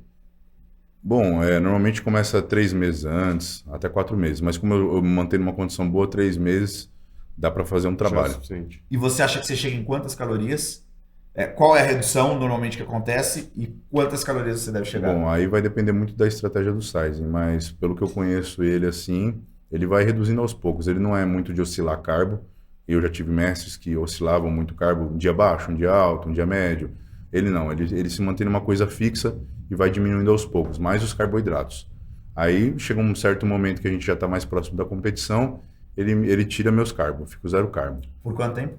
Dessa última vez aí fiquei 6 dias. 6 dias. Foi 4 dias 0 carbo, mas com gordura, e depois outros 2 dias sem gordura. Só proteína, só tilápia e vegetal. E é engraçado, as pessoas não têm essa noção, mas no momento em que você está melhor esteticamente, você está pior de um ponto de vista geral, porque realmente você não tem nutrientes, você já está no final. É o home stretch. A caloria baixa, você tem que treinar muito, tem que fazer cardio todo dia e, pô, você fica realmente desgastado. Letárgico. E é ali que você vê realmente que a energia não vem do que você come, sim da sua força de vontade. Porque você está você tá num momento que você está com pouca comida, pouca água, mas mesmo assim você tem que fazer coisas que às vezes num dia bom seu você tá com preguiça de fazer, entendeu? Que você comeu pra caramba, bebeu água pra caramba e você... tô cansado hoje, mas naquele momento você não tem essa opção, se realmente você quer ganhar, entendeu? Então aí você começa a pensar na motivação da vontade de ganhar, entendeu? Isso te dá uma energia extra-humana para você conseguir fazer as coisas. E realmente, chega nesses momentos, cara, pelo menos eu já fiz cada coisa que até se eu falasse para mim, assim, eu desacreditaria, entendeu? De tanto Como treino. Que dá um exemplo assim? Não, de treinar pesado, tipo, de você pegar peso que às vezes até normal você não se provaria, mas ali você sente uma vontade enorme e faz aquilo com uma facilidade. Porque você tem um propósito, entende? Se o cara não tem um propósito, ele vai ficar lá murcho mesmo. Vai ficar que nem uma batata cozida. Não dá. Ô, Julie, como que você faz pra cozinhar essa porra toda? 1,5 kg de frango, você faz preparação, tipo, no domingo você já cozinha tudo? Não. Eu gosto de comer as coisas na hora. Não gosto de comer ração, não. Você chega e faz. Eu cheguei, por isso que até Não, arroz você cozinha tudo, velho. Por isso que eu prefiro fazer menos refeições, entendeu? Até 4 refeições pra mim Você dá. gosta de comida fresca? Eu gosto, eu só gosto, também. como comida Pode fresca. falar? Cara. Nossa senhora, não me vem com comida de geladeira não, que eu não, não consigo não. Cara, Outra coisa que é bem diferente da galera. Não, mas ó, vamos colocar, eu tenho também uma teoria por trás disso. Ok. Tudo bem que é meu gosto pessoal comer na hora, eu acho que todo mundo tem esse gosto pessoal, Todo né? mundo, se pudesse. Mas, se a gente for ver realmente como funciona o intestino, ele sempre vai funcionar no quente. Tudo bem, vou pegar uma marmita, vou esquentar ela, vou comer, ela vai estar quente. Mas, de certa forma, primeiro, é um alimento que já foi cozinhado e depois ele foi congelado ou resfriado. Então, ali, se a gente... Nos macronutrientes vai estar a mesma coisa, aquilo vai ser carbo. Mas quando a gente fala dos micronutrientes, dos minerais em si, já perdeu muito valor biológico. Então, é um alimento muito mais pobre do que você comer ele na hora, entendeu? Você comer um alimento na hora é bem diferente de você comer um alimento congelado. Uma coisa que eu matar uma vaca e comer ela na hora, ou pegar a carne do frigorífico, vai estar bem mais fraca. E segundo, eu percebo que a digestão não funciona bem desses alimentos. Então, você é uma pessoa que é muito ligada à microbiota e à parte digestiva. Quais são as medicinas ou os hacks alternativos que você levanta a bandeira que não são tão usuais dentro do fisiculturismo? Se você pudesse falar, sei lá, o top 3 seu, que você é conhecido por... Jejum. Ok, jejum. Jejum Qual a sua intermitente. pegada dentro do jejum e onde você bate de frente com as pessoas em relação a isso? Tá bom. O jejum intermitente, eu já, assim... Primeira vez que eu fiz jejum intermitente foi com o meu mestre Paulo Lima. É que ele me passou. E dali eu já comecei a perceber muitos benefícios, tanto na questão estética como na minha energia em si. Eu era um cara que só era acostumado a comer, porque como é que eu cheguei em 142 quilos? Eu comia toda hora, não tinha como. Então, à noite, às vezes eu fazia o quê? Antes de dormir eu ia lá, comia pá de amendoim, comia comida, beleza. Eu acordava às vezes no meio da madrugada pra ir mijar e tomava albumina, mano, tipo, e depois acordava e já comia, tipo, umas coisas absurdas assim mesmo. Sim. Animal mesmo, animal. E então eu era sempre inflamado, meu corpo sempre estava muito inflamado. Quando você faz jejum, você já tira muito da inflamação. Pensando ainda mais acima, tem a questão da autofagia, do seu corpo conseguir se recuperar, diminuição de câncer, mas não vou entrar mais por esse lado alternativo. Estou falando mais do lado da musculação. Sua resistência insulínica melhora bastante, então você vai ficar mais seco, você vai conseguir absorver melhor os nutrientes, de certa forma. Eu acho que bate mais isso daí, porque os caras eles já são muito de acordar e comer. Tem alguns caras que eu conheço que não, eles já preferem acordar, fazer um cardio e depois comer, que eu acho que é o certo. Porque quando você acordou, você realmente tem que mais se hidratar para depois comer. Então, eu acordo, estou em jejum, pelo menos eu bebo 1,5 litro a 2 litros de água, antes de comer alguma coisa. Entendeu? Porque ali meu intestino já vai estar pronto para digerir aquilo. Então, eu jogo aquela pratada, que nem a primeira é só uma preparação. Eu jogo aqueles vegetais só para preparar meu intestino. Para a segunda refeição, que é o arroz mesmo, bruto, e aí vem também vegetais junto, frango, aí também joga fruta, dependendo, e assim vai, entende? Ok, jejum 1, qual é o segundo? O segundo, que é usual, eu creio que são poucas refeições. Fazer poucas refeições ao invés de... De muitas, porque a galera acredita muito em 6 refeições, a galera atual, porque a galera antiga fazia no máximo 4 refeições. Você pega os protocolos do Arnold, de qualquer um dessa época aí, os caras faziam de 3 a 4 refeições, sempre. Você não viu um cara fazendo tantas refeições. É porque o que acontece? Hoje, existe o uso da insulina, como você estava falando do Milos. E se o cara usa insulina, ele vai ter que comer toda hora, não tem como. Só que, não é uma questão só de que você que não usa insulina, qual que é a diferença? Vamos pensar, seu intestino ele trabalha. Para você digerir até um alimento, até você excretar ele, pode demorar 36 horas um funcionamento normal. Tem gente que fica até mais, tem pessoa que fica dias sem cagar, sem ir no banheiro. Você entende? Mas tô falando de uma pessoa normal, 36 horas. O cara acha que realmente ele ficar comendo de 3 em 3 horas vai influenciar tanto no crescimento dele. Eu vejo que influencia mais na inflamação, ele ganha peso por causa da inflamação, entendeu? Da retenção que causou ali. Ele fala, tô maior. Porque realmente ele não vai... de comer em 3 horas ele vai ganhar músculo, na minha opinião, tão eficiente como se o cara comer 3 refeições no dia. Se eu como a minha primeira refeição, eu vou acabar de digerir ela depois de 5 horas, às vezes, 6 horas. Então, para que eu vou ficar fazendo várias refeições? Eu não acho isso uma coisa nem prática e nem viável. É porque, é como eu te digo, as pessoas elas falam muito dessas minhas metodologias como se eu tivesse inventado isso, mas, cara, vai dar uma olhada na história, que aí o cara vai começar a ter uma consciência melhor de como realmente moldar um shape. Mano, você pega os caras de antes, não tem como comparar com os caras de hoje. São 2 corpos diferentes. Mas isso é uma briga eterna, né, dentro do fisiculturismo. Vai ter uma galera, eu amo, tem gente que vai falar, isso, não, é a nova... Isso, mas é que nem esporte, um gosta do Corinthians, outro gosta do Palmeiras, outro gosta do São Paulo, e todo mundo tem que saber se respeitar. Só que no nosso esporte ainda não tem muito isso. Os caras são muito quadrados, assim, é isso. Se você não faz isso, não, você não tá certo. Cara, a história já mostrou que tem vários caras que se preparam de várias maneiras diferentes. Então vou te colocar no Aerofote, dentro da categoria do Siban. Qual é o melhor corpo na sua estética ali? No que você gosta de ver? O Sebum, é óbvio. Ali não tem muito... Segundo? Na sua estética, eu não estou perguntando... Olha, na estética dos juízes. Não, eu gosto de um cara que só que ele não tem perna, mas a parte superior dele é absurda, é o Robert Times.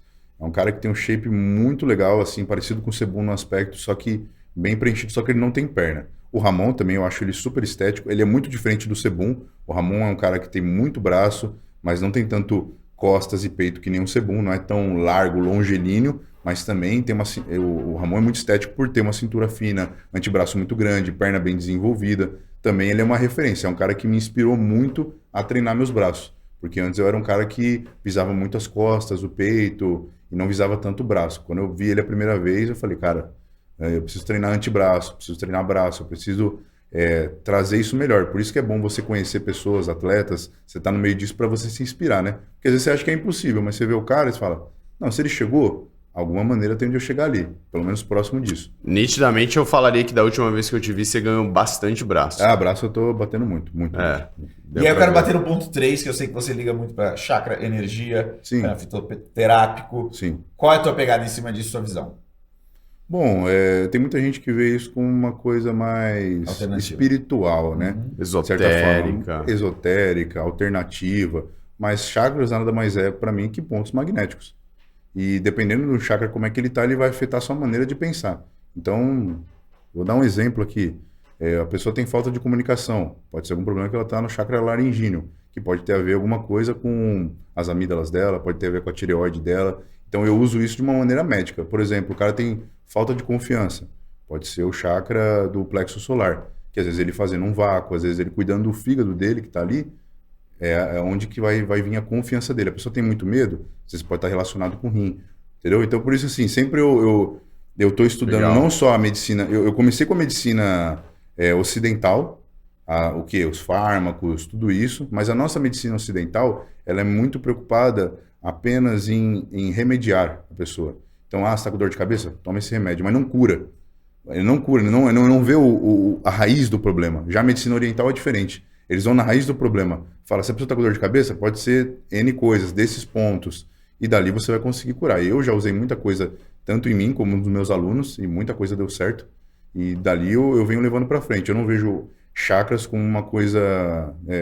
balela. Não, ilusória, espiritual, não. É uma coisa realmente que está ali. É um ponto magnético do seu corpo. Nós somos um campo magnético. Nós somos um campo magnético. Temos vários campos magnéticos. Sim. Quanto melhor o alinhamento dos chakras, melhor o seu campo magnético. Uma vez que a gente já entrou oriental, ocidental, vamos para o ocidental, entender a pirâmide do fármacos junto com você. Fármacos interessantes. Para as pessoas entenderem, então. São dois mundos diferentes. Se a gente parar para pensar, existe um game do natural, existe um game do hormonizado. E até dentro do hormonizado, às vezes as pessoas não entendem. Games, tem vários games. Tem vários níveis. Muitos. Um cara tá fazendo TRT, nunca pode se comparar a um protocolo de fisiculturismo subindo no palco. Então, assim, qual é a tua pegada em cima de hormônio e qual a linha que você defende? Bom, eu já passei por algumas experiências em relação a hormônios. Eu sempre fui um cara que tomei pouco. No começo... O que é pouco? Vamos definir primeiro. Pouco é, como você está falando, quase uma TRT. 500 miligramas de texo na semana, por aí. Isso é TRT para você? Quase isso. Ó, TRT, não, gente. TRT de fisiculturista é isso, 500 miligramas na semana. Caralho. Pelo menos. Caralho. O que eu ouço é no máximo 200, tá? O TRT o gorila também. já... TRT, 500 miligramas. Você não conheceu meus amigos. Se conhecer, você vai entender o que eu tô falando. Antes da gente entrar nisso, eu queria, pra gente dar uma iniciativa... Não fechamento. Abrir essa porteira só. Como que você, em que momento... Porque daí, o que vai acontecer? Eu já sei, a galera vai cagar pra tudo que o gorila falou e vai só prestar atenção nisso. Sim, vai focar nisso. Do tipo, cara, desde a época que você comprou a sua academia até você... Quantos anos de treino você fez na pela? Fala a verdade. Claro. Que você treinou na pela, de tipo natural, e aí você falou, cara, não dá mais essa vida, não aguento, ou sei lá, o cara XYZ te influenciou. Como que foi essa sua transição NERI, natural, para hormonizado? Bom, eu sempre tive a noção de que antes de eu hormonizar, eu deveria ter uma base boa, assim, pelo menos básica, de nutrição e treino. Então, eu fui um cara que postergou bastante tomar as coisas comparados aos meus amigos e também atletas que eu conheço. Foi depois de 6 anos, natural, que eu fui começar a tomar alguma coisa. 5 anos e pouco, por ali. Quando eu cheguei nos 142 quilos, eu já estava hormonizando. Mas quando eu comecei a hormonizar, foi mais no sentido de competir, entendeu?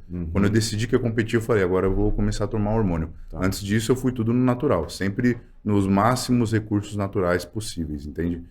É muito legal a gente saber. E aí, com quanto você começou, você tinha noção disso, do tipo, putz, vou começar com 200 miligramas na semana? Não, eu já estudava uns protocolos, né? Eu ficava vendo na internet, ficava perguntando sempre pros caras que eram referência para mim ali, que estava à minha disposição, né? Ali no caso. E aí eu comecei a tomar de pouco. Foi tipo 250 miligramas. Eu acho que é o primeiro hormônio que eu tomei. Será que foi a Dura? Acho que foi a Dura Testosterona. Deca, Dura. Não, Deca não. Deca eu demorei para tomar. Aí eu comecei com Dura e depois eu fui pro Enantato. Isso. A base de testosterona. Testosterona e boldenona. Foi o que eu comecei a tomar. Mas sempre tomei pouco por quê? No começo, graças a Deus, né? No começo eu não tinha condição financeira. Então eu não conseguia comprar as coisas. Era muito assim, eu comprava com muito esforço, às vezes um bujãozinho, ou às vezes alguém me dava. Entendeu? Algum cara me ajudava. Então era uma coisa que eu tomava pouco porque é o que tinha ali. Naquela cabeça, se eu tivesse o recurso que eu tenho hoje, eu tinha me estourado. Entendeu? Eu já tinha, não sei o que tinha acontecido comigo. Já tinha chegado num grama, que a galera fala. Muito mais. Tem um amigo meu que já tomou 7 gramas já. Ô, louco. Na semana? Na semana. Que absurdo. Se quiser, eu trago ele aqui também. Ele não vai caber aqui. Mas e aí, tá, beleza. Então você começou mais ou menos o que você falou, 250. 250, assim, meu teto máximo. E aí é isso, eu ia perguntar. E aí você foi crescendo. Qual foi seu maior ciclo? Meu maior ciclo que durou pouco tempo, porque começou a me dar efeito colateral de ginecomastia, essas coisas. Então eu tomei por umas 3 semanas, foi 1 grama de testosterona e, se eu não me engano, foi Primobolan, com Primobolan. Era 300 miligramas de Primobolan, se eu não me engano, na semana. Não era muito. Mais 1 grama de texto, de base tinha muito de texto. Tinha muito texto. Mas eu comecei a sentir efeito colateral e eu sempre fui assim. Meu corpo, nunca precisei tomar muita coisa para funcionar, entende? Aonde eu queria chegar, que você até falou que eu acho interessante, para as pessoas entenderem realmente qual é a funcionalidade do hormônio. Eu sou um cara que sempre tomei pouco. E eu tenho um volume grande, cara. Se você for ver, tem caras que tomam muito mais do que eu e não tem meu tamanho. Ou vice-versa. Você vai ver isso em várias academias. Todo mundo tem alguém na academia, um cara que toma um monte de coisa e não é grande, cara. Todo mundo conhece alguém assim. Não é responsível, né? Por quê? Porque realmente não é o hormônio que vai fazer isso, entendeu? O hormônio não vai fazer esse trabalho para você, ele só vai te ajudar a multiplicar o que você faz. Então eu sempre acreditei que é menos hormônio e mais trabalho. Tem muita gente que acha que é menos trabalho e mais hormônio. Ainda mais atualmente, né? A maioria dos fisiculturistas, eles já estão acostumados com uma dosagem que, vamos dizer assim, vamos imaginar, você é um fisiculturista, eu estou conversando com você, eu falo, eu ouvi falar que X cara toma tanto. É uma quantidade absurda. Aí você vai ouvir e vai falar, nossa, ele toma tanto, então eu vou tomar um pouco mais. Pra ver. E aí se cria uma cultura, entendeu? Às vezes nem é verdade. Às vezes o cara tomou isso uma vez só, uma semana, um mês. E os caras falam, não, ele toma isso direto, entendeu? Se você reagir ao vídeo do Cibano, que ele abriu as quantidades dele, que ele falou, tô muito receoso em falar isso. Adorei a forma como ele abordou até e o quanto ele falou demorou. que ele chega em 500. E é o que você tá falando. Então ele é TRT de o que eu tomo hoje é muito fisiculturista. pouco. Muito menos do que eu tomava, se for ver. E quanto tempo dura? Como que você faz os ciclos? Porque você não pode parar completamente, né? Isso, tudo vai de acordo com a meia-vida da droga que você está utilizando. Então existem drogas que são mais rápidas, vamos dizer assim. Na própria testosterona, a gente tem o fenilpropionato, que é muito rápido, o propionato de testosterona, que tem uma meia-vida... Cada éster tem sua vida. Tem uma meia-vida de 3 dias, até o decanoato de testosterona, que passa de 20 dias, entendeu? Então, tudo de acordo vai depender com a meia-vida do esteroide que você está usando. O tempo de uso, isso é uma coisa que, assim, é bem discutida. Tem gente que acha que é melhor o cara tomar uns meses e parar uns meses, fazer como eu posso dizer, uma TPC, no caso, e tem caras que vai direto, entendeu? E dentro desse direto deles, eles fazem pico e baixo. Então, joga em cima, joga embaixo. Eu, por toda a experiência que eu já tive em relação ao fisiculturismo, eu acho que é melhor você, no final das contas, usar uma dosagem baixa por um longo período. Continuamente. E qual é a sua periodicidade de exame de sangue para, tipo, controlar? Como que você controla, por exemplo, HDL, LDL? O certo isso aí TGP, eu tenho muita ajuda do Zambrotta. O Zambrotta me ajuda muito com os fitoterápicos dentro disso, mas minha saúde, ela anda de acordo porque eu não faço nenhuma extravagância. Eu sou um cara que só come comida, eu não como nenhum tipo de besteira, eu não como pizza, não como nada, cara. Isso é uma coisa... Sério, você não faz... Não, eu só como limpo, Isso também é por isso que eu consigo comer tanto também, né? Claro. Entende? Eu só como comida. Mas você faz exame de sangue de quanto tempo? 6 meses o certo, né? Mas tem às vezes que passa um pouquinho. No meu começo, até eu fazer. Você tem essa preocupação hoje em dia do tipo... Porque ao mesmo tempo é aí que começa pra mim o ponto de incongruência. E não tô querendo colocar você aqui no spot, é muito mais uma pergunta entender a sua cabeça de novo dentro da cabeça do gorila. Ao mesmo tempo que você é um cara que liga muito pra essa questão da saúde, você tem noção clara do que o hormônio faz. Com certeza. E como você consegue administrar isso na sua cabeça? Bom, eu tento ser o mais saudável possível. Se eu vejo que eu já estou tomando alguma coisa, eu não vou juntar mais hábitos que não sejam saudáveis. Vamos dizer assim, eu vou gastar minha saúde por um propósito que eu tenho, entendeu? Porque eu sei que o hormônio, por ser sintético, vai me causar um efeito colateral. Traz o efeito benéfico, mas vai trazer o efeito colateral. Então, eu sempre viso as drogas que fazem menos efeito colateral possível, uma quantidade menor possível que me dê um resultado satisfatório e levando isso aos poucos, entende? Tipo, não vou ter pressa de agora eu vou estourar, vou tomar coisa pra caralho, em um ano eu cresço 20 quilos, daqui 3 anos eu já não consigo mais competir, não tô com saúde. Não, eu quero levar isso pra minha vida inteira, eu quero estar lá com 80 anos e ainda tá com shape bom, entendeu? E pelo você menos a minha ideologia. Júlio, você difere o seu protocolo no off você tá, tipo, só na base de testosterona, depois em pré-contest, se você Muda, entra com certeza. com outras drogas, Nos né, offs- os derivados. Nos off sempre vão as de meia-vida mais longa. Eu vou falar uma coisa que nem o que eu tô tomando atualmente é Deca e Primobolan. Eu não tô tomando texto, tá sem texto. Uma coisa que muita gente acha estranha atualmente, mas antigamente também se usava bastante esse tipo de ciclo, de Deca base que a gente fala. E o Sizen também foi um cara que abriu minha cabeça para isso, porque ele é um defensor disso daí. E realmente meu shape melhorou muito após isso. Assim, quase eu não posso dizer que eu tenho efeito colateral. Eu não sinto efeito colateral.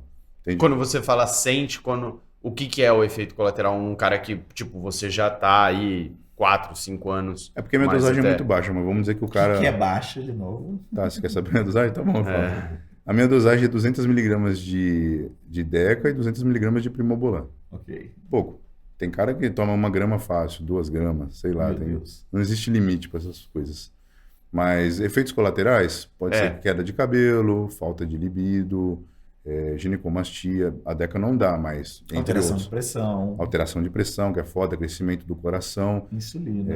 Não, mas isso você não sente, pô. Eu tô falando de sentimento mesmo. Você sente do tipo, o que você falou, putz, o meu máximo- cabelo tá caindo Não, mais. então, eu não sinto, porque eu ando no máximo saudável possível. Entendi. Eu não sinto efeito colateral. Entendi. Eu não sinto queda de libido. Minha libido é normal, eu sou uma pessoa normal. E, Mas quando você faz exame de sangue, sua testo tá em quanto? olha, a última vez Tipo, 2.000 ou tá no... foi até um pouco mais de 2.000, se não me engano. Foi mais até. E aí no pré-contest você chega Só que no quê? eu nunca medi em pré-contest. Não, eu digo de protocolo. Então você tá no Desculpa. Primobolan e Deca e depois você chega no... Aí depois vai mais pros meia-vida curta e quando vai chegando mais próximo ainda vai pros oral. Então, por exemplo, de Deca eu posso mudar para NPP, que é a versão da Deca com uma meia-vida mais curta. Mas, por exemplo, oral. Você sabe que oral Faz muito mal. faz muito mal, principalmente tomo, sistema digestivo. Sim. E você é uma pessoa altamente ligada ao sistema digestivo, você sabe que Isso. destrói sua Não, microbiota. nem É me- nítido. Nem me fala Aquelas barrigas Nem me fala. estufadas, terríveis e falta de digestibilidade. E aí começa do tipo, né? Você vê muito bodybuilder, enzima digestiva. E você começa, por que esses caras tomam tanto enzima digestiva? Óbvio, eles estão ferrando o sistema digestivo deles. Eu concordo totalmente com você. Por isso que é algo que nem, por exemplo, uma estano oral, eu vou utilizar ali nas últimas 4 semanas. Realmente. Você sabe mais que isso vai te detonar. Sei, claro que eu sei. Por isso que eu não fico usando, eu não uso nenhum oral. Isso que eu falo pra todo mundo. O oral fode muito, cara. Fode o E é fígado. engraçado, esse é um erro, a pessoa, Que ela vamos não- dizer, que não conhece, acho entra que por o oral esse é mais de meio, boa. O oral é mais de ela boa. tem a falsa impressão do o oral, sem pensar que o injetável pula uma fase, que pula o fígado, isso, então isso. não vai, e não entende o risco que ele está se colocando. Com certeza. No oral você vai ter muito mais efeito colateral que no injetável, por exemplo. Aliás, o que você estava falando sobre a questão dos orais? Agora há pouco você falou, eu ia falar uma coisa. Cara, Microbiota. a microbiota, isso, muito obrigado. Você estava falando que o intestino, normalmente, dos fisiculturistas são bem dilatados, né? Aham. E isso eu também já percebo há muito tempo. As maiores causas, na minha opinião, é a primeira. É muito alimento que não é bem digerível para aquela pessoa. Então, pode ser um alimento X que é saudável, mas aquela pessoa não digere bem e ela está enfiando aquilo toda hora. Aham. E também pode ser as besteiras que ela come, que pode interferir na digestão Uma dela. associação de vários fatores que fode O outro, isso daí também, isso com certeza vai causar um estufamento. Mas também existe a questão de quando o IGF da pessoa está muito alto. Se o cara utiliza insulina com GH, hoje em dia também já tem o IGF isolado, que é o Increlex, vamos dizer assim, o mais responsável pelo crescimento muscular é o IGF. Só que os maiores receptores de IGF estão no coração e nas vísceras parte baixa. Então o cara vai tomando insulina, vai tomando as coisinhas dele, você vai ver que a cintura do cara vai começar a largar. Mas não é só gases, não é só um estufamento. Aquilo é as vísceras do cara que está crescendo tanto que o abdômen já não segura Ele mais. literalmente cresce de dentro para fora. Cresce de dentro para fora. E o coração junto com isso, E entendeu? aí, se você pensar sobre essa, então vamos dizer, se a pessoa achar ou concordar que o fisiculturismo é um esporte, você diria que o fisiculturismo é um dos esportes mais radicais que a gente tem por aí, pelo fato de você literalmente estar pondo a sua vida em risco ao fazer isso. Isso deveria ser falado e deveria ser abordado. Por quê? É nítido que você mexe Com hormônio, com o seu no corpo. hormônio e não adianta apenas glamourizar sem você ter uma visão concreta e crítica E sabendo o que você tá acontecendo. fazendo, né? Eu creio assim, na minha opinião, para um cara hormonizar, primeiro, ele já tem que saber treinar, já tem que saber sobre nutrição. Primeira coisa.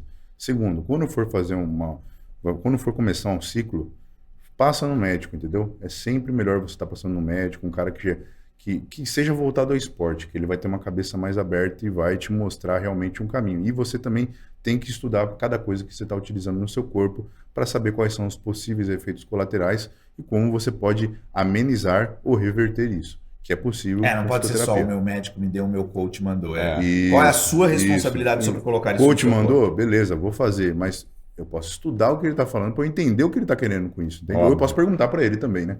Pode ser mais simples, mas sempre você tem que estar muito ciente do que você vai fazer. As pessoas, elas veem os hormônios, às vezes, assim, ainda mais no meio da musculação fitness, como uma coisa banal, assim, sabe? Não vê com tanta importância e não vê o risco daquilo. É a banalização dos hormônios. Quem é isso sou que eu tô para falar? vendo. Porque eu tomo. Mas é o que eu indico para todo mundo. Cara, se você vai tomar, que seja para você competir, para você estar entrando no nível de alta performance. Agora, se você quer ter um shape normal, para dar um rolê na praia, dar um rolê ali, cara, você consegue ter um shape muito bom sem tomar nada. E sua saúde vai ser preservada. Pelo contrário, você vai estar investindo em saúde. Porque você vai durar muito mais tempo.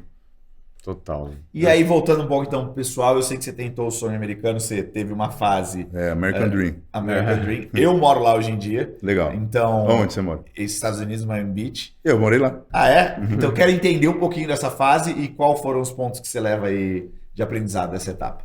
Tá, eu sempre fui um cara que, cara, assim, eu sentia que eu deveria ir pra lá. Depois de um certo tempo, eu tinha muito isso dentro de mim. Você tinha essa vontade. Não sabia como, mas quê? eu tinha essa vontade. Porque eu tinha essa mesma ideia de American Dream, que, tipo, vou chegar lá e, nossa, a vida vai se resolver, mas o trabalho continua o mesmo, né? A verdade, a vida continua a mesma, só que lá as coisas são mais estruturadas. Aqui você vai ter um Uno, lá no mínimo você tem um Corolla, entendeu? Então, tipo assim, você vai numa academia X para pagar pouco, lá você vai ter uma academia muito maior. Mas isso não é sinônimo de felicidade, é só sinônimo de estruturação. É um país de primeiro mundo, a gente está aqui num país de terceiro mundo. Mas quando eu fui para lá, eu tinha essa ideologia. E vai ser muito melhor. Cheguei lá, realmente, em relação à alimentação, o fisiculturista lá está muito bem aportado. Sim. Você consegue ter muita coisa de qualidade, muita coisa com pouca gordura, que nem o turkey, por exemplo, que é uma coisa que eu acho que você deve pegar. Então. E o frango, as coisas tudo muito limpo, assim, muito barato, em consideração o salário mínimo, né? Sim. Do brasileiro e o salário mínimo do americano, né? Mas, assim, o que eu posso dizer que eu tirei de lá, eu realmente lá eu me desapeguei mais de coisas materiais. Caraca. Foi uma coisa E mais era importante. Por ter essa hiperexposição das pessoas tão apegadas a isso, correto? Isso, lá é o Ser estimulado a isso. lá é capital do capitalismo, pronto. Assim eu colocaria. Lá, se você acha que aqui os caras se importam com marcas, coisas, lá se importa muito mais. Pode não falar, mas o cara só dá uma olhadinha, ver o que você tá usando e já tem um preconceito sobre você, entendeu? Total. Muito maior que aqui. E o que fez te desistir e voltar? Bom, na verdade não desisti. Na verdade eu fui pra lá pra ganhar o Olímpia. E fui e fiz isso, entendeu? E eu também tinha um relacionamento lá. Não foi dando certo. Aí eu tinha a opção de ficar nos Estados Unidos, só que eu já estava ilegal, estava 2 meses, já tinha passado meu visto, peguei de 6 meses, eu estava 8. E eu tinha realmente uma intuição de que eu deveria voltar para o Brasil. Era uma coisa muito forte dentro de mim. Eu tenho que voltar para lá, eu tenho um propósito, eu tenho que voltar para lá. Só que eu sabia que quando eu fui embora, eu tinha dado todas as coisas que eu tinha, porque eu falei, eu não vou voltar. Não vou voltar pro Brasil, foda-se. Dei tudo que eu tinha. Antes de você ir? Antes de eu ir, no Brasil, tudo. Você falou, velho, eu não vou voltar. Vou apostar. Não vou voltar. All in. All in. Mas aí eu sabia que quando eu voltasse, eu teria que passar por uma certa dificuldade, ia ter que ralar, porque eu voltaria pro Brasil e não tinha nada lá. E realmente aconteceu o que eu previa, ralei um pouco, mas se eu tivesse que fazer tudo isso de novo, eu faria com o maior prazer. Pode ser. Foi com quantos anos isso, Júlio? Isso foi 2018, 2019, 29, entre 28 e 29 anos. Você ainda pensa em voltar ou não mais? Já é um... Não para os Estados Unidos. Mas, assim, é legal. Tem uns... Que nem Miami, puta, é um lugar maravilhoso. Se você for ver, uma natureza misteriosa, vamos dizer assim, lá, né? Perto do Triângulo das Bermudas, né? Então, até a energia lá é um pouco diferente, eu acho, sabe? Mas eu penso em conhecer outros países. Eu tenho muita coisa para conhecer. Eu quero conhecer parte do Oriente, que eu nunca fui, entende? Como foi Portugal? A Portugal, competição lá? pô, assim, falando... Você ficou em qual posição? Eu vi que você ficou muito próximo, né, da classificação. Ah, não fiquei tão próximo, não. Não? Assim, Portugal foi um campeonato que eu apresentei meu melhor shape. Tava com o Sainz e o Zambrotta. O Sainz me ajudou bastante nessa finalização. O shape que eu apresentei, eu vou ser sincero com você, com minha visão. Eu não acho que eu deveria ter ficado naquela colocação. Não deveria ter sido... Qual foi? Foi 8º, se não me engano. Okay. Foi O que 8º. você esperava? Pelo menos ali no top 3, porque os caras que ficaram na minha frente, se você... Você olha a foto, você vê... Mano, eu, tipo assim, eu sou sincero, se o cara é melhor que eu, ótimo, mano. O cara é melhor que eu, tem que melhorar. Até serve de motivação pra mim. Agora, quando você perde pra um cara que não tá melhor que você fica se questionando. O que eu fiz? O que eu tenho que trazer, então? E ali ia te dar o quê? A vaga pro Olímpia? A intenção ali era vaga pro Olímpia. Mas, enfim, eu subi colocações, teve caras que eu perdi em outros campeonatos anteriores que eu acabei ganhando deles. Isso demonstrou realmente uma evolução minha, mas creio que não foi o suficiente para estar classificado no Olímpia.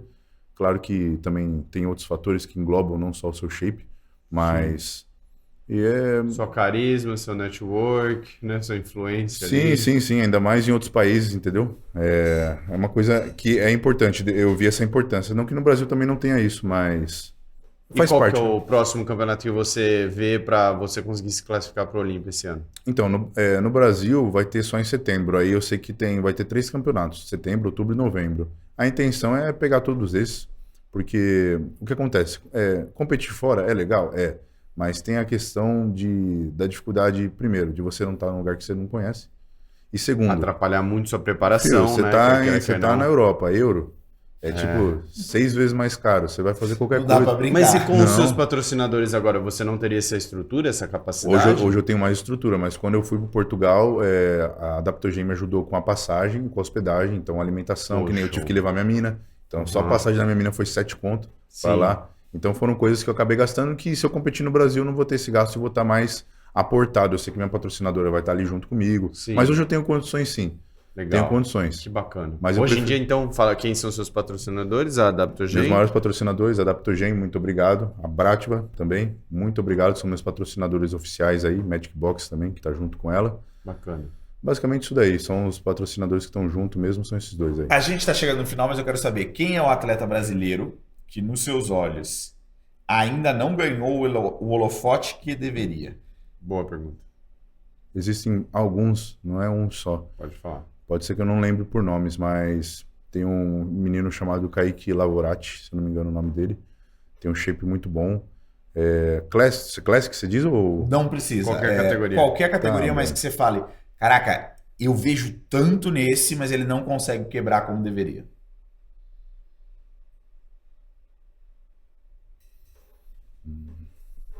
Acho que tem um cara que tá para estourar, que é o Carlos André também, um Open. Tem uma qualidade muito boa, tem um shape muito bonito, tem algumas coisas que ele tem que melhorar, a parte de costas, mas é um cara que ainda não tá tendo o reconhecimento que ele deveria. E é um cara também que sabe falar muito bem, sabe se portar muito bem. Um cara que eu acho que realmente deveria ter mais holofotes virado para ele, porque é um cara que eu acho que todo mundo vai ouvir ele daqui a um tempo. Wellness, eu vou puxar sardinha para minha Adaptogen. A Ju Cárceres é uma wellness que já deveria ser profissional, que é uma ótima atleta, também uma ótima comunicadora, e não tem tanta atenção virada para ela, mas é uma menina também que vai ser foda. É muito nova também, né? Mas basicamente assim, lembrando assim de bate-pronto... Esses dois. Agora eu vou fazer uma pergunta que você pode pular. Tá. Quem tem muito holofote e você não vê o que estão vendo? Eu deixo para os universitários. É um Tá cara certo. muito bonzinho, não tem como. É isso mesmo. Gorila, gostei muito de você estar aqui junto com a gente. Você percebe nitidamente que são universos diferentes. Eu gostei também muito. Eu acredito que, como você disse, se a intenção é a mesma e se a pessoa tem um brilho no olho ao falar, a gente ama isso.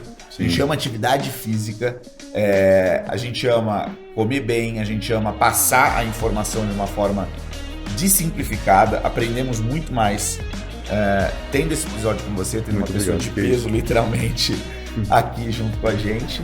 Vamos torcer por você. Obrigado. Porque é uma pessoa que a Igualmente. gente viu aqui, como você disse, trocou energia, esteve Sim, próximo. sim. E se você gostou desse episódio, compartilhe, dê like aqui, faça perguntas sobre este mundo, outros mundos. E a gente se vê em breve no próximo episódio. Valeu, galera! Muito obrigado.